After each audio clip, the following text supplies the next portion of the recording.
I'm just curious and I lean into people and their stories because I think people need to be seen and so that they are to know that they're here and you're valued and your light matters and it helps me shine. Your light helps me shine and hopefully my light can help you shine.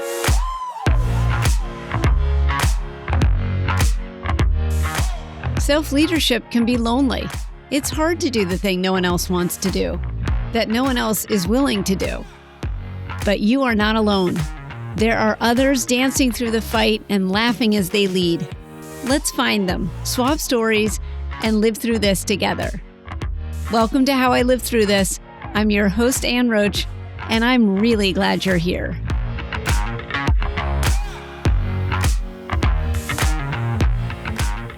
My whole family are I'm all about proactive communication, openness. What's up with you? Let's talk about it. I was talking about boys and sex and all the good things. Even mom, it's just I'm just all about like heart to heart connection. And so whether that happens around the table or we do walks, family walks. We go to the little forest and walk together and talk. And so I think that's important to me as far as values go. Yeah, I'm really grateful you shared that. It makes me curious, and I know now I'm like in interview mode because it just makes me curious given your, given what you said about your background. You are like the embodiment of heart-to-heart connection. Where did that come from?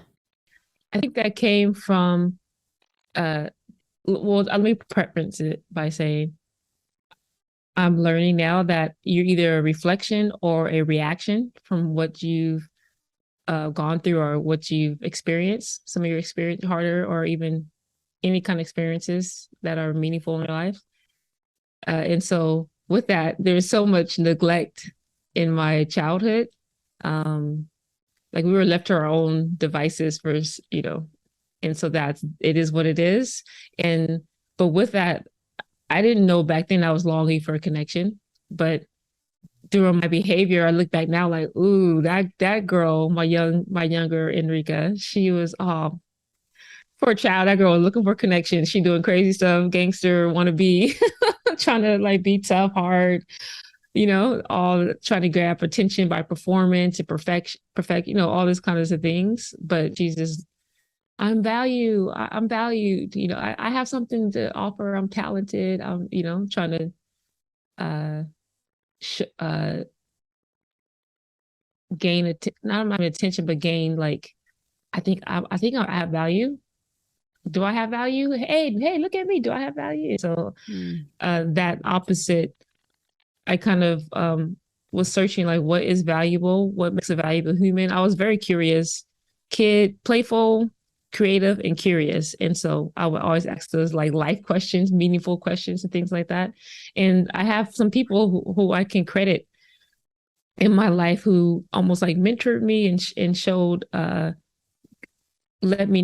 held up a mirror to me to say like reflecting back like, hey Enrika, you are intrinsically valuable and I'm not just telling you this, I'm gonna show you this. So I had like somebody I said this in different interviews before, but Mama Glow, we call her, she would have like all the kids we like in this youth group, and she was like the leader of the youth group, which is kind of unheard of back then. A woman, strong Black woman leader, but so kind-hearted.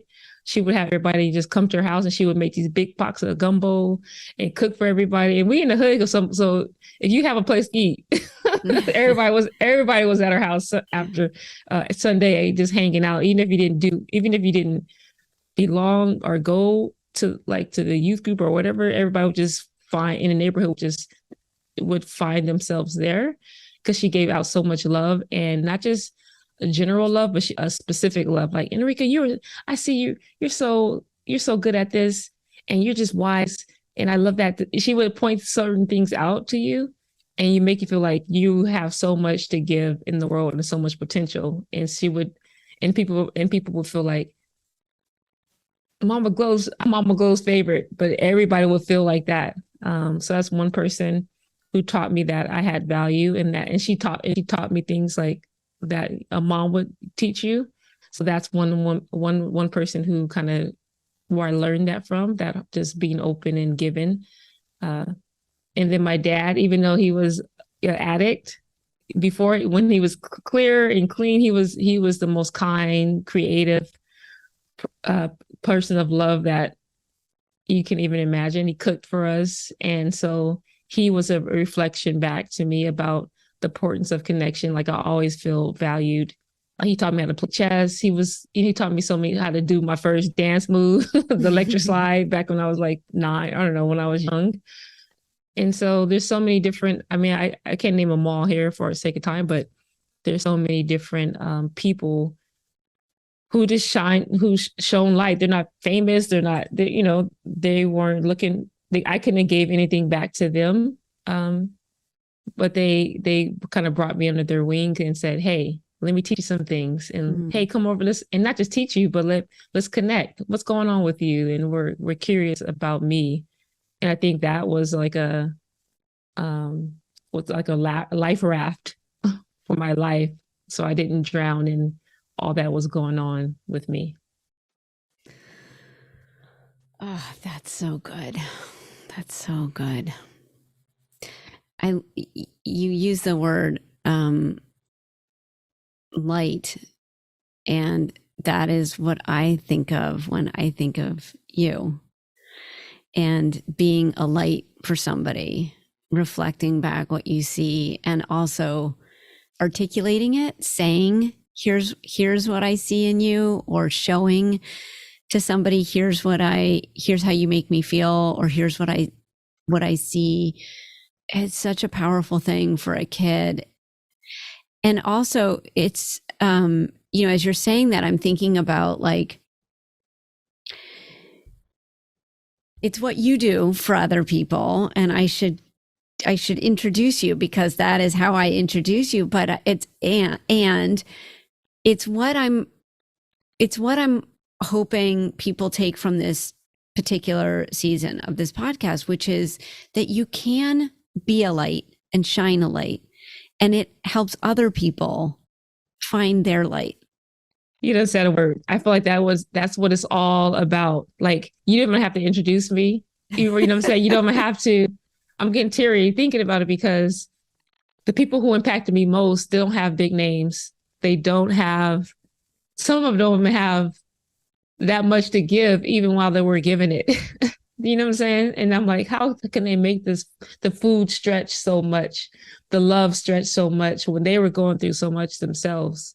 And so I think about the gratitude I have for those lights in my life. How can I not give what I have? And without thinking about what I'm giving back, right? Or thinking about how this is going to come back to me. Like, I cut that part of the equation off. Like, I know things are going to come back to me because I'm generous, but I don't try to follow the lines of my giving. I'm just like, if I have overflow, and I feel like I try to keep myself in overflow, so I can just, the person I love my yard guy. He could I live in an apartment, and I love them, and I love on them, because I'm like, yo, what's going on? What are you guys working on today?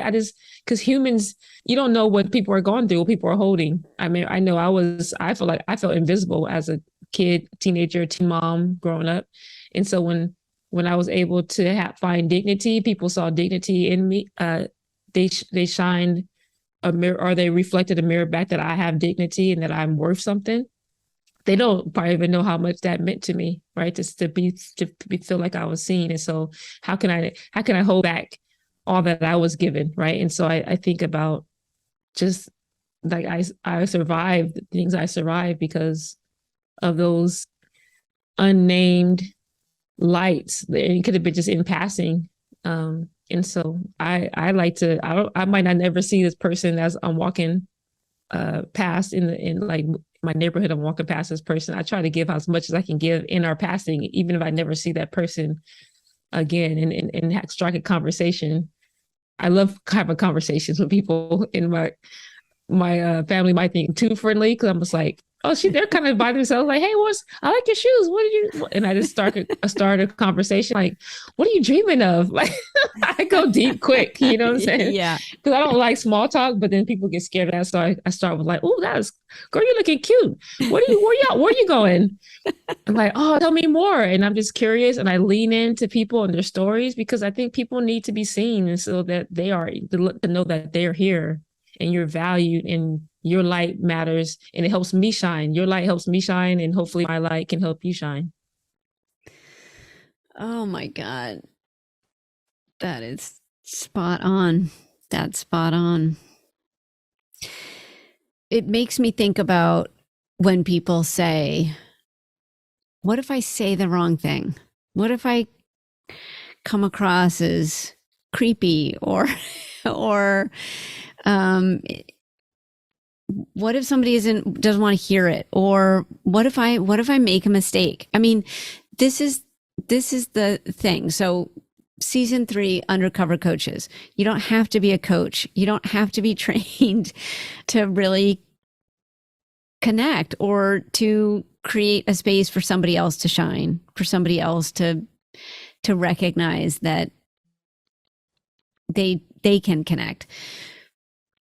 And I definitely hear, but I don't know how to do that, which to me, because I go deep fast too, is I'm afraid.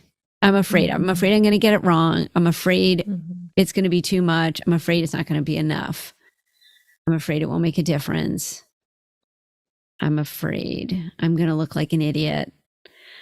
I'm afraid. And I mean, I hear you say that your curiosity, your desire to connect started at a young age as a place to find your own value. But you're still showing up to that and you know your value now. And so how do you stay in that? I guess maybe what would you say to people who feel like they might make a mistake or that they're afraid to do that work, who maybe are coming to curiosity a little later in life? Yeah. I think it's experience based because, well, for me, I can't be in nobody else's body and heart. But for me, when I experience just the purpose or the meaning when I show up with full heart and just I feel like this is what being a human is all about. This is the whole point of it. It's for me, that's my value system. And I think that value system was built because I experienced the fullness. I feel like I can go long days as long as I have connection, and long as I see you, you see me in our flaws, in vulnerability. It's a strength and it's a power that I can't even probably articulate in words. It's just the best way I can say is I'm full and I'm filled up. And so that's my goal, to be filled up, go to bed full every night. Like empty myself and fill myself, but feeling that just it's like a certain sense in my body, like I don't know, like I drank a whole gallon of water without actually drinking water. It's just a feeling of this is like if I die in I like going to cemeteries and things to remind myself that this is not all there is, and I will be passing. And what is it all for? And so for me, that feeling of being connected, seeing others and being seen is what's it all about. I think there's a certain divinity that I can't even explain that's inside you that I need. Like I remind myself, like I need to see that light in that person that helps me to become who I need to be. And I need to not hide mine so that way you can become who you need to be. And I feel like it's kind of deep, but I feel like we're all connected in this thing, and we need each other to make things like more bearable for those who are struggling, and it's almost like a rising tide. We all rise together. And so I mean, what else is there? Like, I feel like when you're thinking about like, oh, how I look, and I think that's what's human too. But when you get a taste of the fullness, it's like, who cares? I can stumble. I can stumble over my words. but the richness and the fullness I get from being my full self, or even leaning in towards my full self, expressing as much as I can of myself, and allowing and making space for other people to be fully themselves in their rawness and in their vulnerability and imperfection and their full human awesomeness. This is a better world. It's where I want to be. That's kind of how I want to feel. And so I think I don't know, it out values. I wonder how I'm looking. Like, it goes so beyond that. Like, I wonder if I mess up. I wonder if I say the wrong thing, because once you realize that, oh, I think Lauryn Hill has this. I love Lauryn Hill. She has this thing, like she has like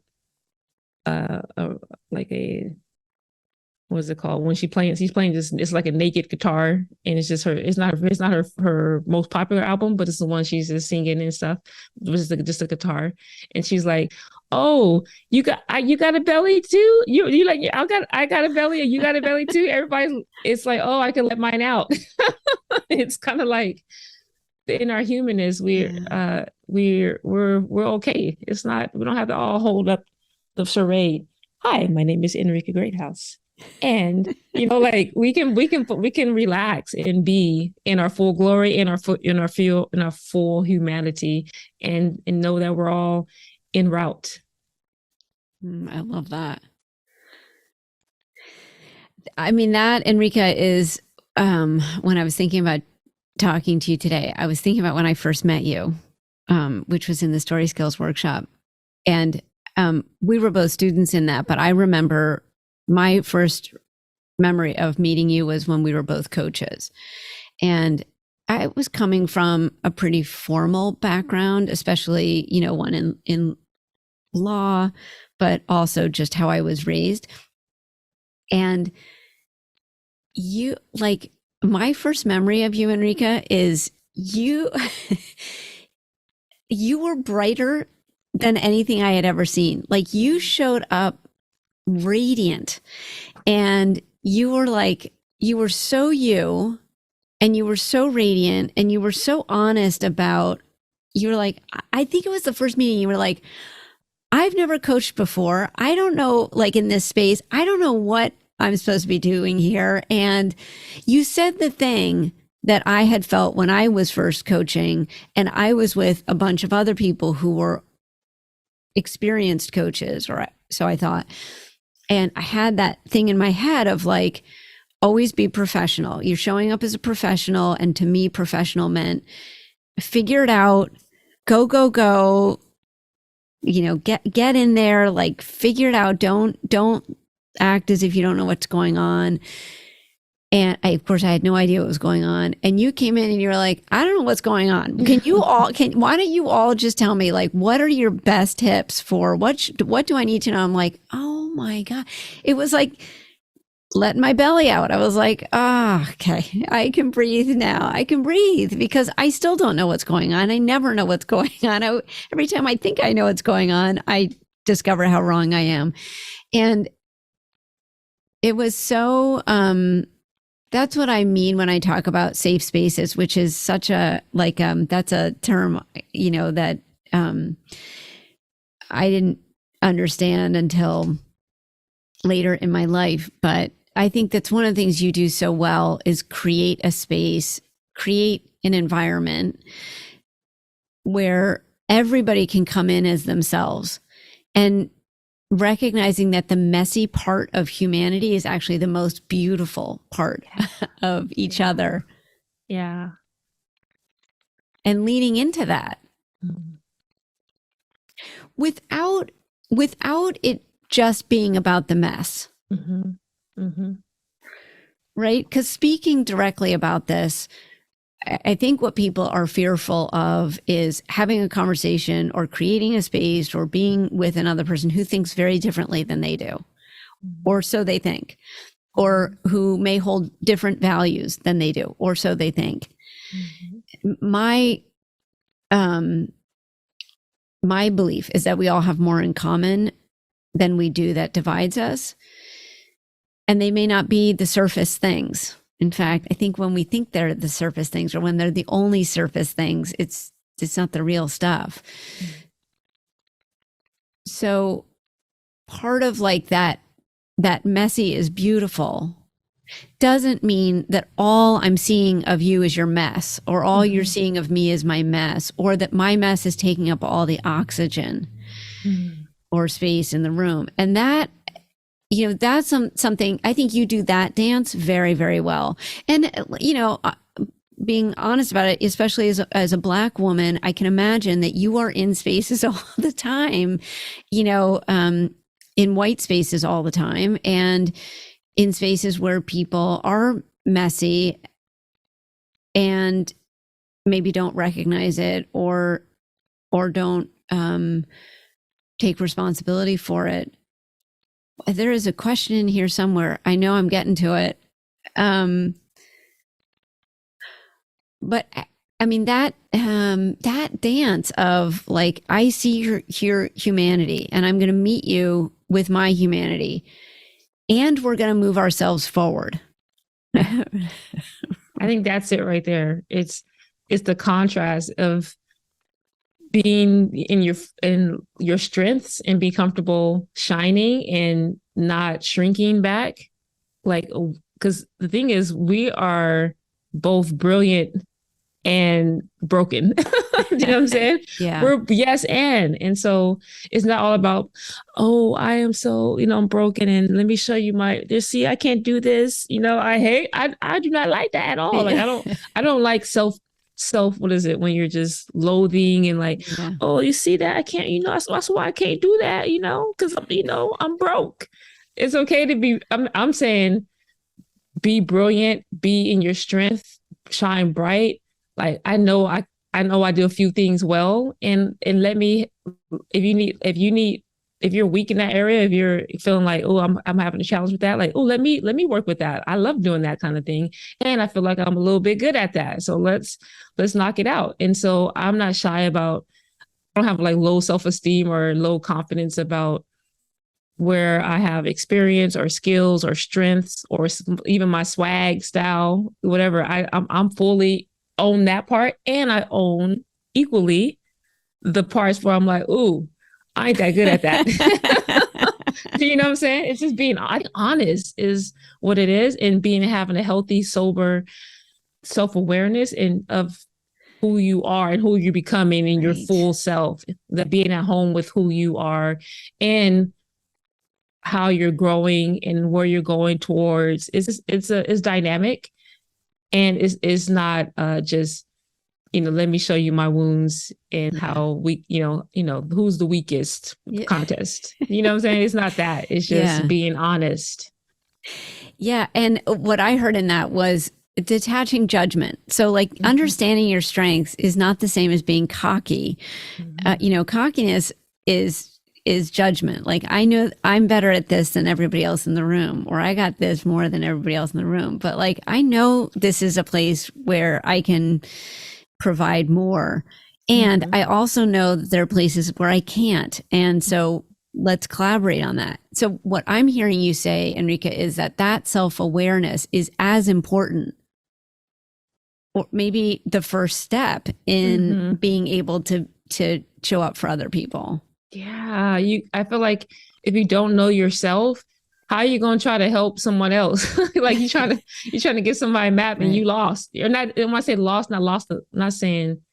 I'm saying lost to what value you carry intrinsically and skill. I call it the 5S difference. Like I call it your DNA, but like, what are your strengths, or what are your story? Because like your story, even though it could be tragic or so, it can be all these different types of stories, but it all it plays a part of making you who you are, and then so your story. So what are your strengths? That's like, what are you born? You come with a lean up, and so which way do you lean? Like my daughter came out leading, like my youngest one, she came out strong. I'm like, girl, you need to come back. Who the mama here? You need to come back through and realize who the mama is in this place. Okay, she came out with the strong. And in my oldest, she's so quiet and sensitive to people. She was an advocate for others since she was young, and she was so soft. And my youngest one used to run my oldest one.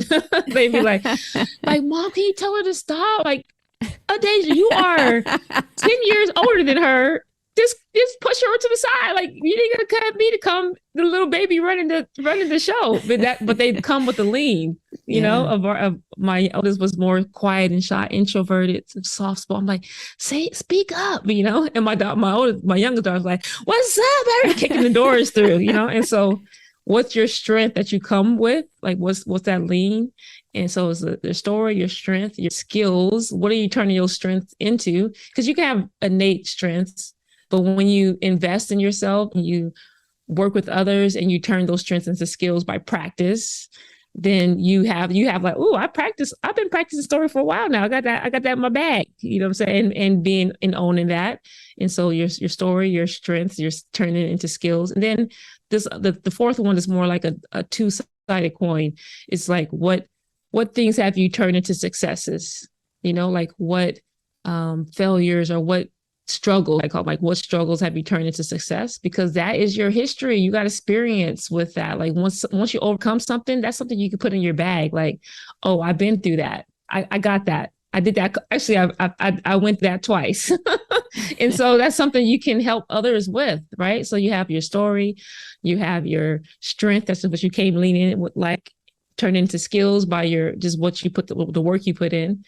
And then you have your struggles turn into successes. That's like your victories, things, the hills you've climbed, right? Your story that you are built, that you've some things you overcame. And then finally, I call it your swag, right? Like how you, like what is attractive to you? Like I'm definitely like big hats, modern, clean. I don't know. I have a certain style about myself, and I think everybody has that, whether they're this very, put together, very straightforward, but don't try to change what you like.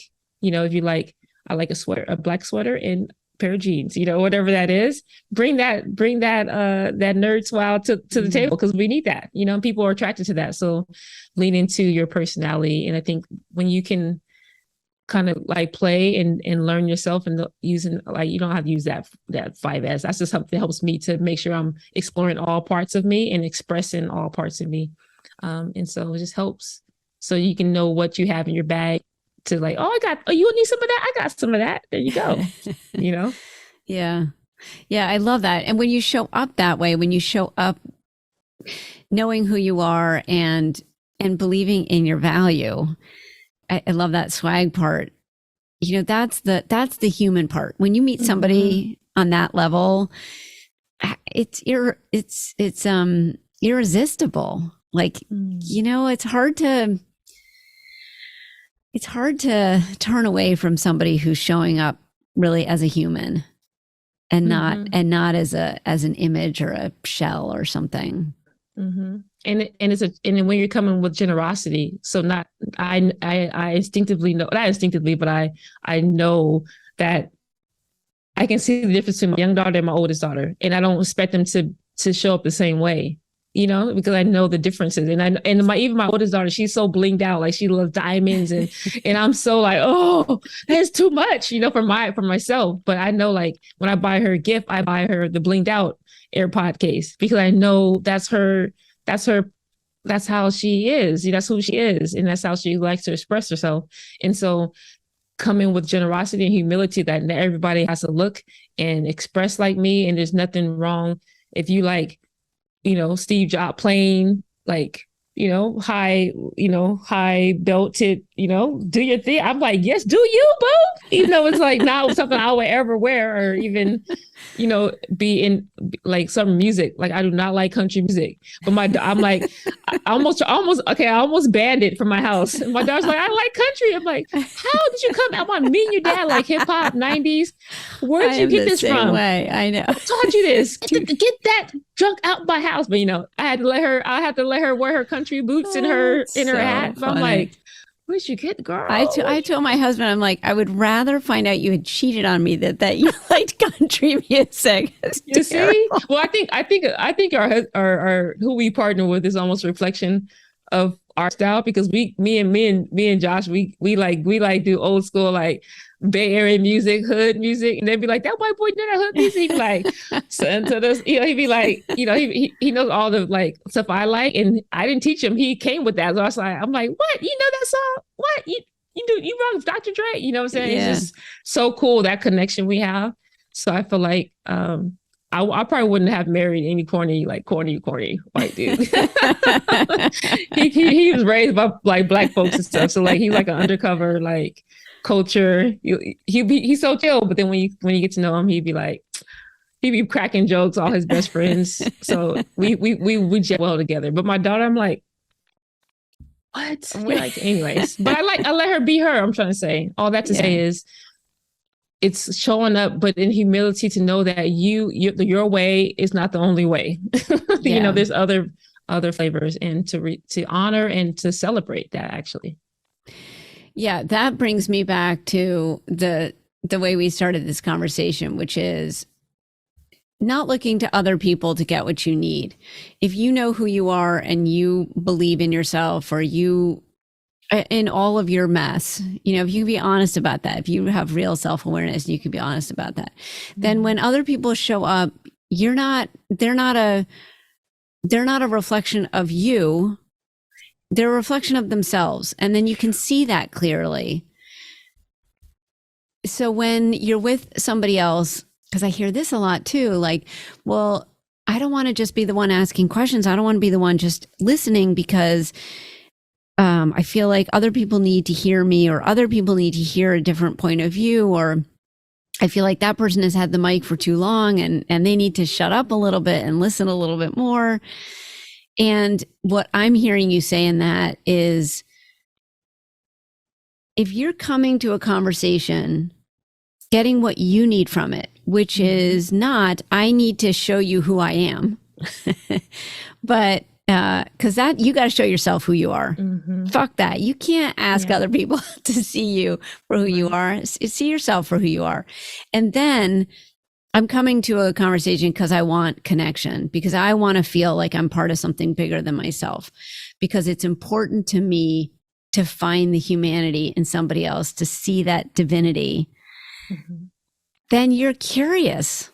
You're genuinely asking curious questions. Tell me who you are at your core, instead of everything you say is a judgment either on me or on you. Yeah. Does that make sense? Or that's just... Yeah, I think too is you got to know, or not even got to know, you get to learn as you interact with people who has capacity for what. Not everybody has capacity to hold Good point. all that you are and all that you're dreaming of. Like I don't share my big dreams of just everybody or hardly anybody, just a few people, because not a lot of people can hold that. They'd be like, girl, you done lost your what? You know? And so you Good have point. to, if you can hold yourself and then have a few people that can hold the weight of all that you are, all that you're dreaming of, things like that, you got to know what to offer people. If it's too heavy for them, they barely, I don't know, you can kind of have a sense of how much they can hold. And so you share, and then, you know, like I have one circle I go to. I'm trying to get more local. So I was like, oh, my friends are online. Let me try to go out and meet some people in flesh and blood, like here in my city. So I'm like, oh God, I'm kind of like dreading it, because I love my people who are across the world and heart to heart. And I just like you and other, I just love my people. And I'm like, well, I should be healthy to start meeting some people that I just moved to. So, but I when I go, I'm like, these ain't my people yet. Like they can't hold all that, my fullness yet. And so in relationships, I think Brene Brown says it happens drip by, well, Brene Brown using Seth's way, he says is drip. Relationships are drip by drip. It comes small. And so I can't come like, I see when the circles I'm in locally, they come like so thirsty, like see me. And I'm like, okay, I'm seeing you. And then like, I feel like I can feel that thirst. I'm like, oh, so I don't come thirsty, because then everybody's just leaving not satisfied. I try to come with the full bountiful fruit. So if I'm feeling tired, I don't go to that type of the local meetings. I come holding lots of fruit because I know that it feels like they've been like not seen for a while. You know what I'm saying? Like, and Yeah. and so like I come with fruit. I don't come like with an empty plate in that sphere so far, you know? And Yeah. so I keep testing, like, let's see what if they're gonna be a potluck today, you know, and it's just you see, but I know I have my friends like my heart leaders. Shout out to the heart leaders from my all NBA. We've been meeting once a month for 3 years now. And I know I can bring my fruit and I can bring an empty plate and see my and be seen, and they fill me up, you know. And same thing with you and I, and in other relationships I have. I know what I know I got to come full, and I'm ready to. I know that you'll fill me up as far as reflecting back who I am if I need that for that day, you know. Yeah. That's a really important distinction, and one I fail at all the time. All the time. How so? Understanding what other people have the capacity for. I never understood that that was a question I should be asking or determining, and just showing up like on fire or thirsty, you know, like I need something here, and then not getting it and just being like devastated.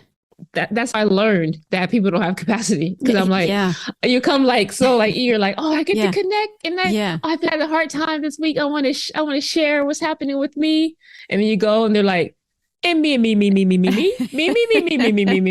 oh me, and they're like, oh, I'm holding that. I wonder if I'm going to get a turn. Yeah. Yeah. In the back of your mind, I'm like, oh, this is the third time in a row that I didn't get a turn in so much. And I think it's just, yeah, some people are, and I want to say I'm grateful and blessed to have like people that I can share my heart to and get, and it's almost like an equal exchange. And so I'm like, let me hold those people close, because it's not a one-sided, not lapse. We're not like leaning to the side where one person's like being so thirsty and they don't have any, they didn't bring anything. It's like going to potluck, they eating and they didn't bring nothing. You know what I'm saying? And sometimes you just gotta learn that from experience. I'm guilty of that. You know? Well, exactly. You can't figure that out unless you actually meet people, unless you really show up to people. And so, yeah, I guess the answer to that is sometimes you're going to be disappointed. Sometimes you're going to find out where people's edges are. And sometimes you're going to be really, you know, disappointed that the capacity is not there. And maybe, you know, maybe instead of this idea that if you have the right questions or you show up curious and generously all the time, it's always going to be okay. Sometimes it's not. Sometimes, and sometimes people are just stuck and just assholes. And there's really, you know, like there just isn't a way around. They're not looking for one. And they're en route as well. And so you might be further along the journey than them. And so it's like, that's so generous of you to see that. yeah, because I think about people who I wouldn't even people in my family, I wouldn't ask of them some things I would ask of my closest peeps, you know, because I already know they can't hold that. You know what I'm saying? But you got to learn that through relationship. And something that I bring to my family, something that I don't bring to my family, I bring to my people, because my family's like, I think some of my family don't even know what I do. You know what I'm saying? Right. So like, yeah, like I can't bring certain things to them because they're like, well, now what happened? Right. They can care less. And so you got to just get, as you relate with people and connect, you'll see, you know, and I still get to be generous around them. I still get to hold space for them. And they hold space in different ways. The more, you know, I try to like poke and see how they fit into the puzzle, right? And I try not to be bitter off of, man, these people don't even know what I'm doing. Like I told them I gotta speak again. Okay, what? Okay, anyway, girl, what? You know, they go on to the next subject, and you feel like kind of feeling hurt, like, oh snap. Yeah. But I gotta know that they don't get it, and that's okay, you know. But they serve me in other ways, like we talk about memories and recipes, and so it's just, you got to know different folks, different strokes. This is the way is how it is, you know. Yeah, that's a good reminder. That's a hard one for me to remember at times. Well, that goes back to the judgment. I think it's because I'm always thinking, maybe that is like, maybe that's hard for me to remember that because I'm like, I can get them there, or they're missing out, or it's such a judgment of them, or I show up for them all the time. Right. That's the one. I think when we give out of no, we give and we're so generous, right? But when you almost like, dude, and you got to be. So I want to say this before I say it. You got to be sober too, because I remember when my daughter was young, and I just moved to like 10 years ago. I moved to the other city, the new city, and I was looking for a connection. I'm like, I don't have any close friends like I had back in my old town. And so I would she was one woman, she was really cool and I loved her. I love her vibe. And our daughters are the same age, like born 2 weeks apart. And they got to they loved it, hanging out with each other. So I'm like, oh, let's hang out. She's like, yeah. She's like, I'll drop off her to your house. I'm like, okay, this time that's good. And then it just kept happening. Your house, your house, your house. I'm like, no. Wait, what's happening here? She's like, you want to get together? I'm like, nah, I'm good. Because it's always, we should get the girls together. I'm like, no, no. And so you got to recognize that as well. So I'm not saying that those type, and I think she might not even recognize what's happening. But I'm like, I'm not getting what I need from here. Yeah. I'm gonna shut that down. Yeah. And so, but there's also a thing where we become the martyr in our giving. Is that how you say the martyr? Yes. And we're like, oh, I gave so much, and there's certain expectations. Like I give, you give. That's how it works, right? And so, at some point, you got to turn that faucet off if you're not getting what you need, and you're almost like you have to beg for it, or like it's too much maintenance. And so, and then so there's some parts of me, I'm like, I give just like, I have no expectations. I can care less if you give back to me. Even if you like this, I'm giving this because I'm putting my hand to where my heart is. And so I have no expectations of any kind of return, any kind of like extracurricular acknowledgement. Thank you, Carl. I don't care about that. I just want to make sure my integrity says I want to give where my heart is. And so I'm showing up for my own character building, my own, this is the gift I'm giving myself to give to this thing. And I don't have no expectations around that. That's one of my best giving happens, because then there's no expectations. So when I get surprised, like, oh my God, I got a gift basket. That is so high.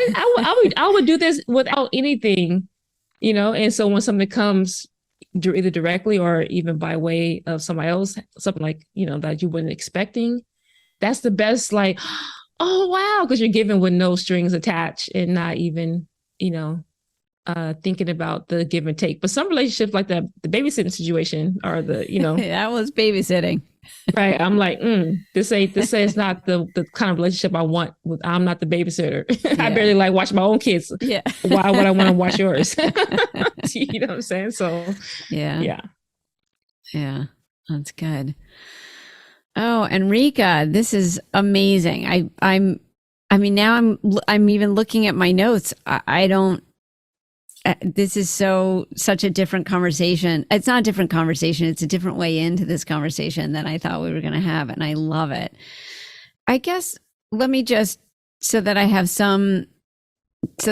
keep somewhat to what I was thinking. I just, as we kind of come to the end, what do you want people who hear this conversation to take away?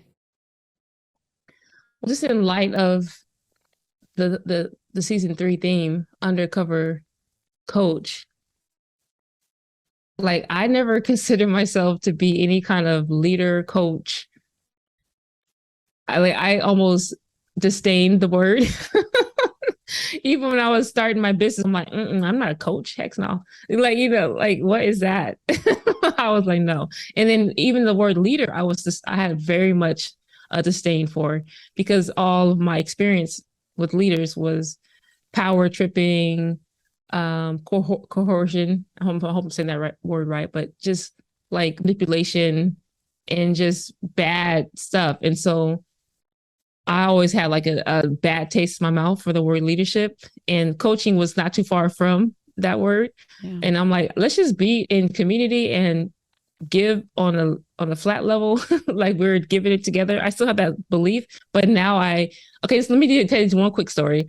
I was taking a skills, like a skills, talent, gifts type of test. And I'm feeling this like a crazy, like hundreds of questions. You're just taking, like those personality kind of tests, but what's your strengths, what's your gifts? And then I'm like, oh, I'm probably going to get like hospitality or like, heart connector. I don't know what kind of the options were, but I was going to get something like, something that I was asking the questions towards. And then at the end, it was like a really high number leadership. That's your gift. I'm like, what? I'm like, excuse me, somebody didn't got this test wrong. This I disdain leadership. How in the world can I be like such a high? Everything was like maybe like two, whatever the number was, and this was like all like really high. And I'm like, what? I do not even like leaders. Like I wish I'm a rebel. I am the one. I'm a arch nemesis to leader. Yeah. You know what I'm saying? I'm a for the power to the people kind of person. And so I'm like, And so I just kept that with me. I'm like, I don't know what that was. But it got Joshua. Joshua the same. We were on the same sitting next to taking the test. It got Joshua 100%. Like he was what's the word where anyways, it was him perfectly, like justice and loyalty. Like, I'm like, that 100%, that's you, and I'm like, but they got me all mixed up. And then I had a conversation with one of my mentors then, and I was helping out. I like being in the work. I don't necessarily like talking about like, I'm leading the work. I just like, let's get our hands dirty. Let's do it. And so I was in that type of work. And he's like, I'm about to start something like a leadership thing. I'm like, He's like, you should be a part. I'm like, no, I'm not down with leaders. He's like, well, tell me more about that. He started being curious. And I was like, yeah, I don't like leaders. I don't will never want to be a leader. I'm the arch nemesis to leadership because I'm a rebel and I'm for the people. And he's like, he kind of just started asking me questions and then made me think about leadership in a different way. And then, so that was a seed, but I still wasn't down with it. And then later on, I started meeting leaders who were not all about themselves, who were really about impact and about seeing others and about sacrifice and about service and about so much more, the things that align with me, making space to show others their greatness and doing this, we're in this together. And I'm like, oh, is that what leaders could look like? Okay, I'm warming up. I'm warming up to this. I can be that kind of leader. That's what I now think about leadership. I lean into it, and coaching is right underneath that. It's more about creating spaces that allows others to see themselves in their fullness and their potential and just who they are and who they want to be, and allowing myself to self-lead and me to do the same. And so to the generosity that I show others, I try now to show that to myself. And so let's all be leaders. You know what I'm saying? Let's lead each other, ask the tough questions, be generous with our time and our talents, and let's put all of our hands to where our hearts are. And so I think that to me is the type of leader that I want to model and I want to be. Beautiful. That's just beautiful. That's the leader I see you as, Enrika. I'm en route.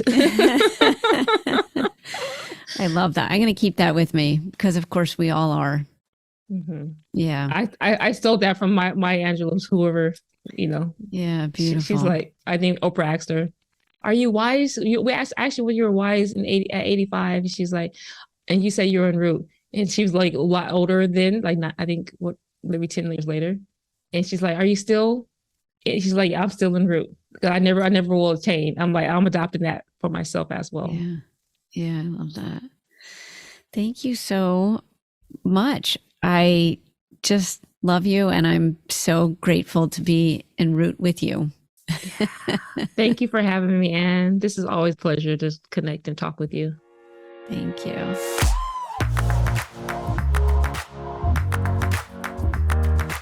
Thanks for listening to this episode of Season 3 Undercover Coaches.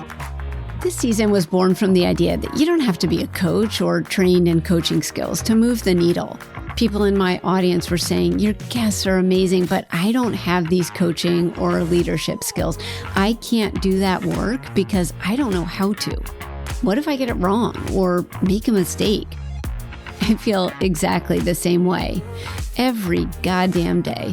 And I'm calling bullshit on both of us. Creating a connection, stepping into possibility can be as simple as a conversation or even a smaller step, listening before responding. What's one thing you heard in this conversation that you can put into practice? Start with someone you know if that's easier, and then once you get comfortable, try it on someone you don't. Keep practicing. That's the work. I'll be right here beside you doing the same thing. After all, we're living through this together.